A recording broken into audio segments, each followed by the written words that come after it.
sustainability is not a side business, it's not a side activity, it's not a do good and feel good activity.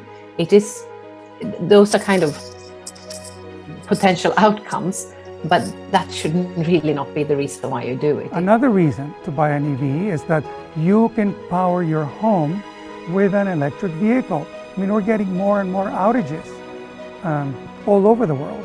There's just a lack of ambition in some quarters and a lack of creativity. And so the two big unlocks then are, if we can kind of really mainstream sustainability within the investment community, send the right signals into the market, focus on long-term value creation.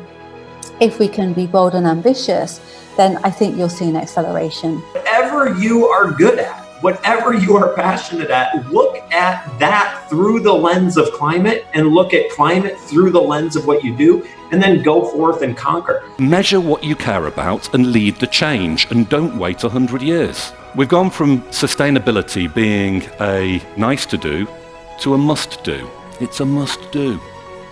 It's still nice to do, but it's a must do. And everybody can do something on this as an individual. Be a discerning consumer. Vote with your wallets. Search out the companies that are acting on this. A lot of things are possible with the right mindset, that people are very mature on sustainability issues and very aware. So the whole company, there is a lot of awareness. So that allows us to be at a level with a lot of ambition, but also a lot of difficulties, of course. You needed to demonstrate that the sustainability in dealing with climate change, reducing emissions and taking those kind of actions, that if you could demonstrate that that's actually good for business, that makes you a better company, that it provides value in a number of different ways, that what we could end up with was a very rapid, non-linear progression of private sector players taking action on climate change. Imagine that you're lying on a bed and you're feeling cold, you pull a duvet over yourself, and that duvet keeps you warm. That's the function of greenhouse gases. It keeps us warm like a duvet. But if you put a second duvet on your bed, which is what we've been doing, quite simply, you get hot.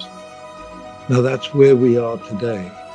And the biggest challenge for all of us in humanity, and this is the biggest challenge we've ever had to face up to, is what is happening in the Arctic Circle region. China is an interesting example because China, of course, on the one hand, a big problem, but on the other hand, also they're doing so much which accelerate technology. And I've been part of projects out in China where it took 2 years for them to produce solar heating equipment, when you get the heat from the sun. And they brought that in by making that mandatory for all the new buildings. And in 2 years, there were more solar heating produced in China than in the world altogether forever. We discovered that actually there is a very clear pull from consumers for sustainably created brands, but only if the brand is still affordable, only if the brand performs well, and only if they could understand and believe what claims that brand was making about it being more sustainable. What I think that is very important to bear in mind when we talk about renewables is that there is a life cycle for all the technology that we use within the renewable sets of energy. And we need to be very careful that that entire life cycle is actually sustainable. This is an inevitable change. If you don't embrace it, you're just going to lose, because you'll suddenly find that all your competitors are running away from you so fast that you can't catch up. Yes, the consequence at the end will be that we're not destroying the environment that we rely on. So the consequence will be environmental friendliness. But if you're thinking of this as whether or not to do something environmentally friendly, you've already lost because you're framing it wrong.